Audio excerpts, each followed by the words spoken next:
On their way to Canaan, where did Israel journey? This is the question that we seek to answer today as we continue our verse-by-verse study of the book of Numbers on Walking Through the Bible.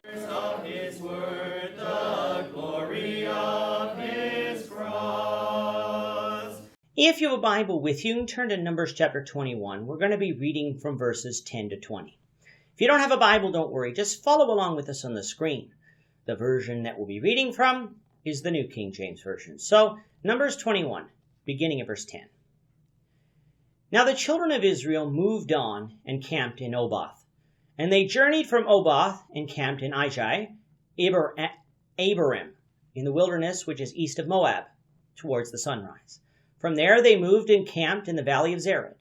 From there they moved and camped on the other side of the Arnon, which is in the wilderness that extends from the border of the Amorites, for Arnon is the border of Moab, between Moab and the Amorites.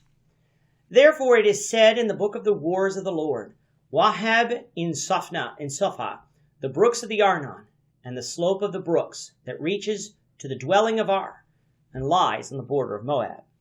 From there they went to Beer, which is the well where the Lord said to Moses, Gather the people together, and I will give them water. Then Moses sang this song, Spring up, O well, all of you sing to it. The well the leaders dug by the nation's nobles, by the lawgiver with their staves.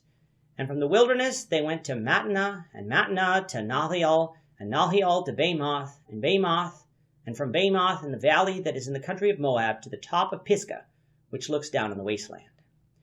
Israel is traveling towards Canaan. They have already been denied passage through Edom, and so were having to travel south towards Ezion-Geber.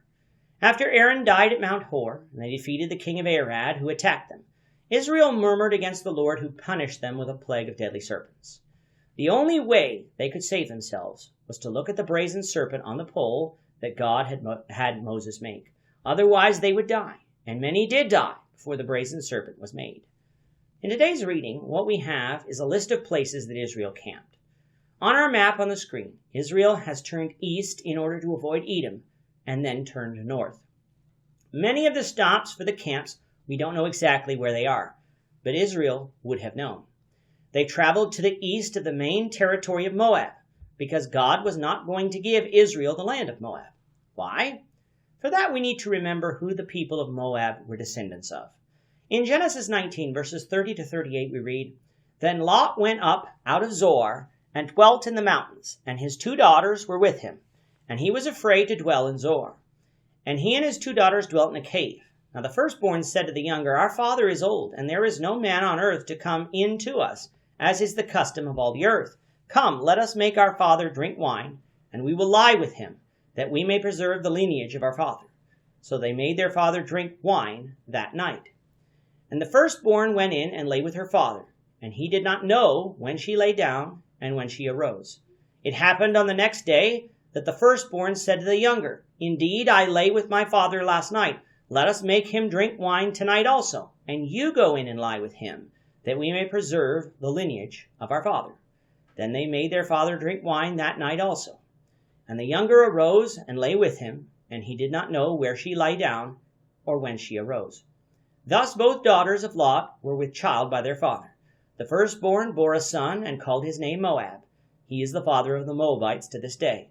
And the younger, she also bore a son and called his name Ben-Ammi. He is the father of the people of Ammon to this day.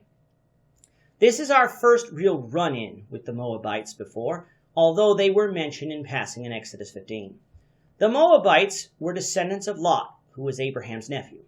And as descendants of Lot, the Lord was not going to dispossess the Moabites of their land, just as he wasn't going to dispossess the Ammonites of their land for the same reason. Now this doesn't mean that the Moabites served God or that God accepted them in their sin, but for Lot's sake, God was not going to make this land a part of the promised land to Israel.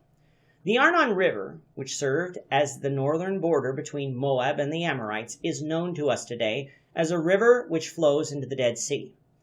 Israel crossed over this river and camped here in this wilderness on their way north.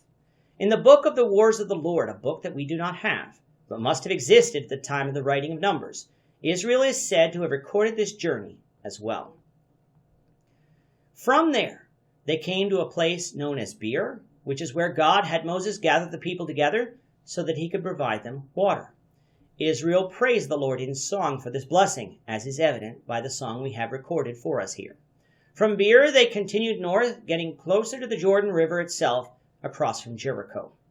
Our reading closes with Israel in the valley that is near the country of Moab, near Mount Pisgah.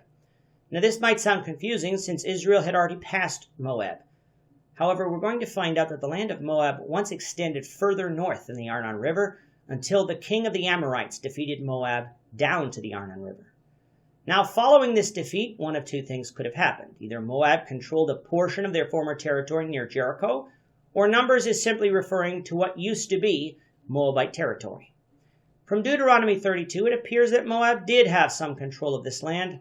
However, I cannot be 100% certain, as Deuteronomy could also simply be referring to old Moabite territory.